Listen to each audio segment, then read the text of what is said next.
অমর স্রষ্টা সুকুমার রায়ের জন্মদিনে নাটক ও গল্পের পাঠশালা প্রতিশ্রুতি শ্রদ্ধার্ঘ সুকুমার তোলপাড়। আজকের গল্প ডাকাত নাকি, পড়ে শোনাচ্ছেন মিলি সেনগুপ্ত।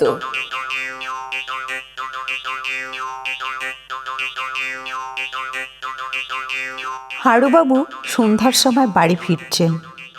স্টেশন থেকে বাড়ি প্রায় আধ মাইল দূর। বেলাও প্রায় শেষ হয়ে এসেছে। হারুবাবু তাড়াতাড়ি পা চালিয়ে চলছেন। তার এক হাতে ব্যাগ, এক হাতে ছাতা। চলতে চলতে হঠাৎ তার মনে হলো কে যেন তার পিছন পিছন আসছে। তিনি আট চোখে তাকিয়ে দেখেন, সত্যি সত্যি কে যেন ঠিক তারই মতো হনহনিয়ে তার পিছন পিছন আসছে। হারুবাবুর মনে কেমন ভয় হলো। চোর ডাকাত নয় তো?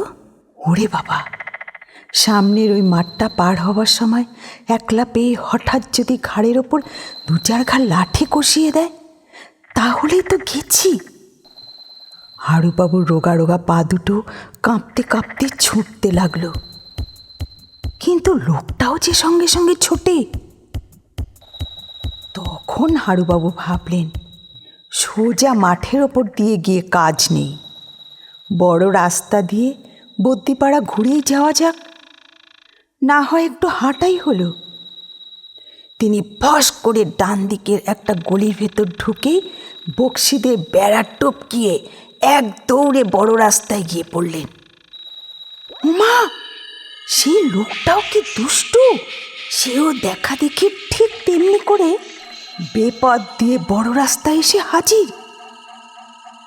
হারুবাবু ছাতাটাকে বেশ শক্ত করে আঁকড়ে ধরলেন।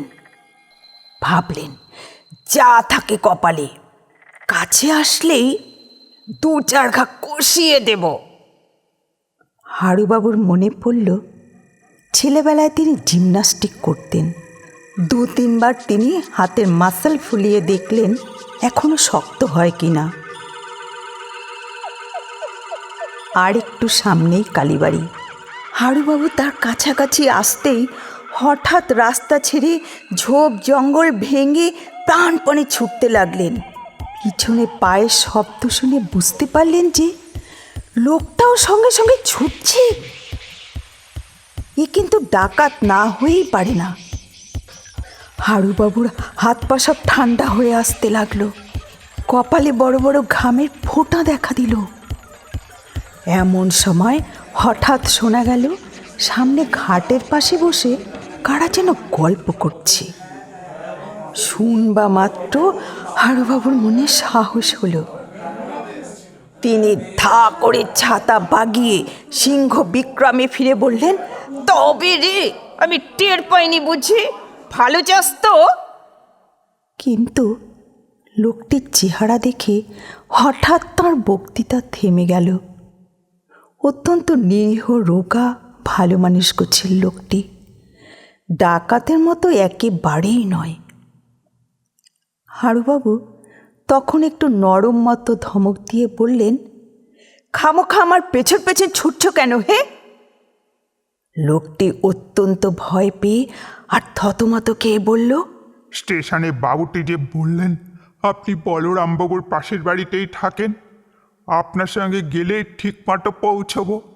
তা আপনি কি বরাবর এইরকম করে এঁকে বেঁকেই চলেন নাকি?